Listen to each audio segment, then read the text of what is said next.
Good morning students. आपको सारे notes, videos, books वगैरह मिल गई होंगी। बेसिकली थोड़ा सा मेरे बारे में बताता हूँ। मेरा नाम पुनीत है।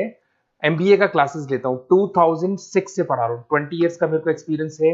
वीजू, Poornima, JECRC, Arya, ILM, IRM, IPS business school, सब में मैं जा रहा हूँ और एज अ गेस्ट फैकल्टी पढ़ा रहा हूँ। और इवनिंग में मेरा क्लासेस चलता है, ऑनलाइन ऑफलाइन रिकॉर्डेड, तीनों मोड पे क्लासेस चलता है। उसके अलावा एक टॉप कॉलेज है एमबीए का, आईएम अहमदाबाद, वहां मैं बच्चों को हर साल लेके जाता हूँ। मुंबई में एआई यूनिवर्सल, यहाँ पे गेस्ट पढ़ा रहा हूँ मैं। जेईसीआरसी में पढ़ा रहा हूँ, आर्या कॉलेज में पढ़ा रहा हूँ। इन कॉलेजेस में मैं पढ़ा रहा हूँ। देखिए, राइटर भी हूँ। 2008 से मैंने बुक्स वगैरह लिखना स्टार्ट कर दिया था। यूट्यूब पे सारे वीडियोस मिल जाएंगे, रिकॉर्डेड लाइव लेक्चर सब कुछ मिल जाएंगे। बस एक छोटा सा इंपॉर्टेंट डिस्कशन आप लोगों से करना था। एमबीए आप कहीं से भी करें, थोड़ा सा मेरे से आप डिस्कस करके अगर आप एमबीए ज्वाइन करते हैं तो आप थोड़ा सेफर मोड में रहेंगे। उसका रीजन बताता हूँ क्यों। क्योंकि मेरे को जो एक्सपीरियंस है ना 20 इयर्स का, एमबीए में प्लेसमेंट होगा कि नहीं होगा, कॉलेजेस कैसे पढ़ाते हैं, क्या उनका प्लेसमेंट स्ट्रक्चर है, क्या इंटरनल एक्सटर्नल इन्फॉर्मेशन है, मेन चीज अंदर क्या चल रहा है उनके। क्योंकि मैं तो रेगुलर कॉलेजेस में जा रहा हूँ तो मेरे को पता है कौन से कॉलेज में क्या चल रहा है। तो आप मेरे से थोड़ा सा एडवाइस लेके अगर आप एडमिशन लेते हैं तो थोड़ा सा सेफर जोन में रहेंगे। बाकी आपके डिस्टेंस के ऑनलाइन के एडमिशन, मणिपाल हो गया, एमएटी हो गया, ज्ञान विहार हो गया, तो यहाँ भी आपको अवेलेबल हो जाएंगे। तो आप अगर एडमिशन लेते हैं तो प्लीज मेरे से कंसल्ट करना। हो सकता है कि मैं आपको एक बेस्ट कॉलेज बता पाऊं और एक सेफर जोन में लेके जा पाऊं। क्योंकि एडमिशन लेने के बाद बच्चों को लगता है कि यार गलत जगह चले गए। Okay, best of luck. मेरा नंबर आपके पास है। साथ के साथ अगर आपको कोई और क्वेरी चाहिए तो मेरे को व्हाट्सअप करें या कॉल कर सकते हैं। Okay, best of luck. कभी सोचा है कि जब कोई नया स्मार्टफोन आता है तो उसकी कीमत 1.25 लाख क्यों होती है? हाँ। और फिर ठीक 1 साल बाद वही फोन आपको मतलब 70-80 हजार में मिलने लगता है। हाँ, ये होता है। ये कीमत तय कौन करता है? क्या ये सिर्फ फोन बनाने में जो पार्ट्स लगे, जो मेहनत लगी, बस उसका हिसाब है, या फिर इसके पीछे कोई बहुत गहरी सोची समझी रणनीति काम कर रही है? ये सवाल कमाल का है, क्योंकि हम सब यही सोचते हैं ना कि चीज बनाने में जितने पैसे लगे उसमें थोड़ा मुनाफा जोड़ो और बेच दो। हाँ, कहानी खत्म। पर असल कहानी तो वहीं से शुरू होती है। ये कीमत तय करना एक शतरंज के खेल जैसा है। अच्छा। जहां मनोविज्ञान है, बाजार पर कब्जे की लड़ाई है और अपने ब्रांड की इमेज बनाने की कोशिश, मतलब सब एक साथ चल रहा होता है। बिल्कुल। और आज हम इसी खेल के नियम समझने वाले हैं। हमारी ये जो पड़ताल है वो strategic frameworks for global pricing methods नाम के एक दस्तावेज पर आधारित है। जी। हमारा मकसद है इन रणनीतियों की परतें खोलना, ताकि अगली बार जब हम कोई प्राइस टैग देखें तो हमें सिर्फ एक नंबर न दिखे, बल्कि उसके पीछे की पूरी कहानी समझ में आए। सही बात है। तो हम इसे 3 हिस्सों में देखेंगे: लागत, ग्राहक और मुकाबला। तो चलिए सबसे बुनियादी सवाल से शुरू करते हैं, यानी लागत आधारित मूल्य निर्धारण। हाँ, जिसे अंग्रेजी में कॉस्ट बेस्ड प्राइसिंग कहते हैं। ये सबसे सीधा और शायद सबसे पुराना तरीका है। हाँ, मतलब वही चीज बनाने में 100 रुपए लगे, 20% मुनाफा जोड़ा और 120 रुपए में बेच दिया। इसे कॉस्ट प्लस प्राइसिंग कहते हैं, है ना? बिल्कुल। फॉर्मूला बहुत सीधा है। कुल लागत प्लस मुनाफा मार्जिन, ये बन गया आपका बिक्री मूल्य। इसका सबसे बड़ा फायदा ये है कि ये बहुत सुरक्षित है। आपको पता है कि आपका खर्चा निकल जाएगा और कुछ मुनाफा भी होगा। हिसाब किताब लगाना भी बहुत आसान है। लेकिन ये तो बहुत ही सीधा साधा तरीका लगता है। क्या आज के जमाने में कोई बड़ी कंपनी सच में ऐसे काम करती है? ऐसा नहीं लगता कि इसमें वो बाजार को समझने की कोशिश ही नहीं कर रहे, बस अपनी तिजोरी देख रहे हैं? आपने बिल्कुल सही नस पकड़ी है। यही इसकी सबसे बड़ी कमजोरी है। अच्छा। ये तरीका पूरी तरह से मतलब आत्म केंद्रित है। ये ग्राहक से नहीं पूछता कि वो कितने पैसे देने को तैयार है। सही। ये बाजार में मौजूद दूसरी कंपनियों को भी नहीं देखता कि वो वही चीज कितने में बेच रही हैं। आपने तो अपनी लागत के हिसाब से कीमत 120 रुपए रख दी। हाँ। पर क्या पता ग्राहक उसके लिए 110 रुपए से ज्यादा देना ही ना चाहता हो। या हो सकता है कोई और 115 में बेच रहा हो। बिल्कुल। तब आपका महंगा प्रोडक्ट कौन खरीदेगा? तो फिर ये तरीका किसके लिए काम करता है? क्या ये पूरी तरह बेकार है? नहीं, बेकार नहीं है। मान लीजिए आपकी एक छोटी बेकरी है, या आप कोई ऐसा सामान बनाते हैं जो दूसरी कंपनियों को बेचते हैं, जहां डिजाइन और लागत पहले से तय है। अच्छा। वहां ये काम कर सकता है। लेकिन बड़ी कंज्यूमर कंपनियों के लिए ये बहुत जोखिम भरा है। अच्छा, इसी से जुड़ा एक और तरीका है जहां कंपनी मुनाफा ही नहीं कमाना चाहती। मुनाफा नहीं कमाना चाहती? ऐसा क्यों करेगी कोई कंपनी? इसे कहते हैं break even pricing. Break even? हाँ, इसका मकसद होता है बस अपनी लागत निकालना, न कोई फायदा न कोई नुकसान। अच्छा, ये रणनीति तब अपनाई जाती है जब कोई कंपनी किसी नए बाजार में घुस रही हो, या आप मान लीजिए कोई बड़ी ई-कॉमर्स सेल चल रही हो और आपका लक्ष्य सिर्फ अपनी वेबसाइट पर ट्रैफिक लाना है, भले ही उस एक प्रोडक्ट पर कोई मुनाफा ना हो। मतलब मकसद बिक्री से ज्यादा लोगों तक पहुंचना है। बिल्कुल। समझ गया। तो सिर्फ अपनी लागत देखना एक तरह से अंधेरे में तीर चलाने जैसा है। हाँ, कह सकते हैं। आपको ये तो पता है कि तीर आपकी कमान से निकल गया, पर वो निशाने पर लगेगा या नहीं इसकी कोई गारंटी नहीं। तो पर कंपनियां देखती कहाँ है? ग्राहक की तरफ। ठीक, यहीं से खेल दिलचस्प होना शुरू होता है। अच्छा, अब हम उन रणनीतियों पर आते हैं जहां कंपनी अपनी लागत की शीट देखने के बजाय ग्राहक के दिमाग को पढ़ने की कोशिश करती है। इसे मांग आधारित मूल्य निर्धारण कहते हैं, और इसमें सबसे शक्तिशाली हथियार है वैल्यू बेस्ड प्राइसिंग, यानी मूल्य आधारित कीमत। मतलब चीज की कीमत इस बात पे निर्भर करेगी कि ग्राहक की नजर में उसकी वैल्यू क्या है, न कि उसे बनाने में कितने पैसे लगे। बिल्कुल। ये तो सुनने में बहुत साइकोलॉजिकल लगता है ही। चलिए आपके स्मार्टफोन वाले उदाहरण पर वापस आते हैं।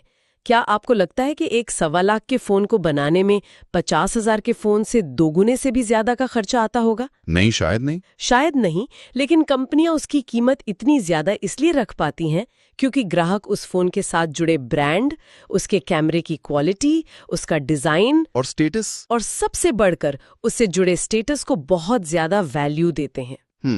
वो सिर्फ एक डिवाइस नहीं खरीद रहे होते, वो एक अनुभव और एक पहचान खरीद रहे होते हैं, और उसके लिए वो ज्यादा पैसे देने को तैयार हैं। अच्छा, तो इसका मतलब वो जो सुपरमार्केट में 99, 199, 499 वाले टैग्स दिखते हैं, वो कोई हिसाब किताब की गलती नहीं बल्कि सोची समझी चाल है। हाँ हाँ, बिल्कुल।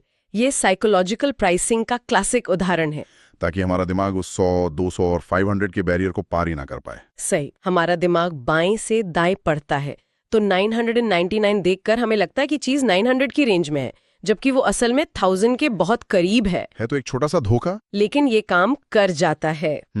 इसी मनोविज्ञान का एक और रूप है प्रीमियम प्राइसिंग। कुछ कंपनियां जानबूझकर अपने प्रोडक्ट की कीमत आसमान पर रखती हैं। ऐसा क्यों?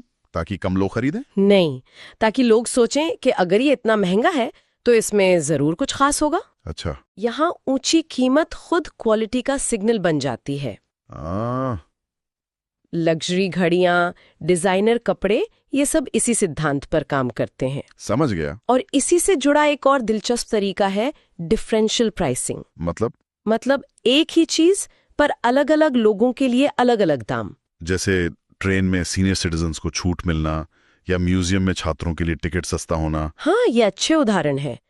या फिर हवाई जहाज की टिकटें सोचिए। ओह हाँ। एक ही फ्लाइट में एक ही क्लास में सफर कर रहे 2 लोगों ने अपनी टिकट के लिए बहुत अलग अलग पैसे दिए हो सकते हैं। सही बात है। जिसने 3 महीने पहले बुक किया उसे सस्ती मिली, जिसने कल रात बुक किया उसे बहुत महंगी। प्रोडक्ट वही है, सेवा वही है, पर मांग और समय के हिसाब से कीमत बदल गई। तो ग्राहक का मनोविज्ञान और उसकी जेब समझना तो ठीक है, लेकिन कोई भी कंपनी एक वैक्यूम में तो काम नहीं करती। बिल्कुल नहीं। अगर एप्पल अपना फोन 1 लाख का बेच रहा है तो सैमसंग या गूगल चुपचाप तो नहीं बैठेंगे। यहाँ से मुकाबले का खेल कैसे शुरू होता है? अब आप तीसरे और सबसे बड़े अखाड़े में आ गए हैं, प्रतिस्पर्धा आधारित मूल्य निर्धारण। यहाँ दिलचस्प बात यह है कि कई बार कंपनियां अपनी लागत या अपने ग्राहक से ज्यादा अपने प्रतिस्पर्धी को देखती हैं। वो क्या कर रहा है उसी के हिसाब से अपनी चाल चलती हैं। मतलब देखा देखी वाला मामला, अगर उसने कीमत घटाई तो मैं भी घटाऊंगा। एक तरह से हाँ, इसे कहते हैं going rate pricing. Going rate यानी चालू दर पर कीमत तय करना। इसमें कंपनी अपनी कीमत अपने मुख्य प्रतिस्पर्धियों के आसपास ही रखती है। ये उन बाजारों में बहुत आम है जहां सारे प्रोडक्ट्स लगभग एक जैसे होते हैं, जैसे पेट्रोल, स्टील या मोबाइल डेटा प्लान्स। बिल्कुल, मोबाइल डेटा प्लान्स। लेकिन इसमें एक खतरा भी तो है। अगर आप सिर्फ अपने प्रतिस्पर्धी को देखकर कीमत तय कर रहे हैं तो आप इनोवेशन कैसे करेंगे? आप तो हमेशा एक फॉलोअर ही बने रहेंगे, कभी लीडर नहीं बन पाएंगे। ये तो बड़ी आलसी रणनीति लगती है। आपका सवाल बहुत वाजिब है। ये वाकई इनोवेशन को धीमा कर सकती है, लेकिन कंपनियां ऐसा इसलिए करती हैं ताकि प्राइस वॉर से बच सके। Price war? सोचिए, अगर पेप्सी अपनी बोतल की कीमत 2 रुपए कम कर दे तो कोक को भी करनी पड़ेगी, फिर पेप्सी और कम करेगी। इस लड़ाई में आखिर में दोनों कंपनियों का नुकसान होगा। सही बात है। इसलिए वो एक दूसरे के बराबर कीमत रखकर शांति से अपना अपना बाजार हिस्सा बनाए रखती हैं। अच्छा, तो ये एक तरह का अलिखित समझौता है। और इसका दूसरा रूप क्या है? वो है कॉम्पिटिटिव बिडिंग, यानी प्रतिस्पर्धी बोली। हाँ, ये हम सरकारी टेंडरों में बहुत देखते हैं। सरकार कहती है कि हमें एक सड़क बनवानी है, फिर कई कंपनियां अपनी अपनी बोली लगाती हैं कि वो ये काम कितने में करेंगी, और अक्सर सबसे कम बोली लगाने वाले कंपनी को ही कॉन्ट्रैक्ट मिलता है। यहाँ कीमत ही राजा है। कमाल है। तो हमने लागत देख ली, ग्राहक का मन पढ़ लिया और प्रतिस्पर्धी पर भी नजर रख ली। लेकिन अब उस सवाल पर वापस आते हैं जहां से हमने शुरू किया था, नए फोन वाला। हाँ, एक बिल्कुल नया फोन जो बाजार में पहली बार आ रहा है। उसके लिए कंपनी कौन सी रणनीति अपनाती है? उसके पास तो तुलना करने के लिए कोई पुराना मॉडल भी नहीं है। ये एक बेहतरीन सवाल है, क्योंकि नए उत्पादों के लिए बहुत खास रणनीतियां होती हैं और इसमें दो तरीके एक दूसरे के बिल्कुल विपरीत हैं। अच्छा। पहला है मार्केट स्किमिंग प्राइसिंग। इसे ऐसे समझे जैसे दूध के ऊपर से मलाई उतारना। मलाई उतारना मतलब जब कोई क्रांतिकारी नया प्रोडक्ट, जैसे पहला आईफोन, बाजार में आता है तो कंपनी शुरुआत में उसकी कीमत बहुत ज्यादा रखती है। वो उन ग्राहकों को निशाना बनाती है जो टेक्नोलॉजी के दीवाने हैं और सबसे पहले उसे पाने के लिए कोई भी कीमत चुकाने को तैयार है। अच्छा, जो अर्ली एडॉप्टर्स होते हैं। बिल्कुल। इन शुरुआती ग्राहकों से कंपनी अपनी रिसर्च और डेवलपमेंट यानी R&D पर लगी भारी भरकम लागत तेजी से वसूल कर लेती है। ये ऊंची कीमत एक मनोवैज्ञानिक संकेत भी देती है कि आप ही असली इनोवेटर हैं। और फिर जैसे जैसे दूसरे खिलाड़ी मैदान में आते हैं और टेक्नोलॉजी पुरानी होने लगती है, वो कीमत कम करते जाते हैं ताकि ज्यादा लोग उसे खरीद सकें। हाँ, जैसा हर नए फोन के साथ होता है। बिल्कुल। अब इसके ठीक उल्टा सोचिए, एक ऐसी रणनीति जहां आप मलाई उतारने के बजाय पूरे दूध पर कब्जा करना चाहते हैं। अच्छा। इसे कहते हैं पेनिट्रेशन प्राइसिंग, यानी बाजार में पैठ बनाने की रणनीति। ये कैसे काम करती है? इसका सबसे बड़ा और जबरदस्त उदाहरण हमने भारत में ही देखा है, जियो। बिल्कुल। जब जियो बाजार में आया तो उन्होंने महीनों तक डेटा और कॉलिंग मुफ्त दी। वो लागत से भी बहुत नीचे काम कर रहे थे। सही बात है। उनका मकसद शुरू में पैसा कमाना था ही नहीं, उनका एक ही लक्ष्य था, करोड़ों ग्राहकों को अपने नेटवर्क से जोड़ना और उनकी आदत बदलना। और उन्होंने ऐसा कर दिखाया। एक बार जब करोड़ों लोग जियो के आदी हो गए और दूसरी कंपनियां मुकाबले से बाहर होने लगी, तब उन्होंने धीरे धीरे चार्ज करना शुरू किया। यही है पेनिट्रेशन प्राइसिंग का कमाल। आप शुरुआत में नुकसान उठाते हैं ताकि लंबे समय के लिए एक बहुत बड़ा बाजार बना सकें। ये एक बहुत आक्रामक चाल है और ये अक्सर बड़ी जेब वाली कंपनियां ही चल सकती हैं। बिल्कुल। ये तो सच में शतरंज के खेल जैसा ही है। अच्छा, एक आखिरी सवाल। हम अक्सर देखते हैं कि एक ही फोन के कई मॉडल होते हैं। हाँ। एक स्टैंडर्ड, एक प्रो, एक प्रो मैक्स। हाँ। ये सब दिखते एक जैसे हैं, पर कीमत में जमीन आसमान का फर्क होता है।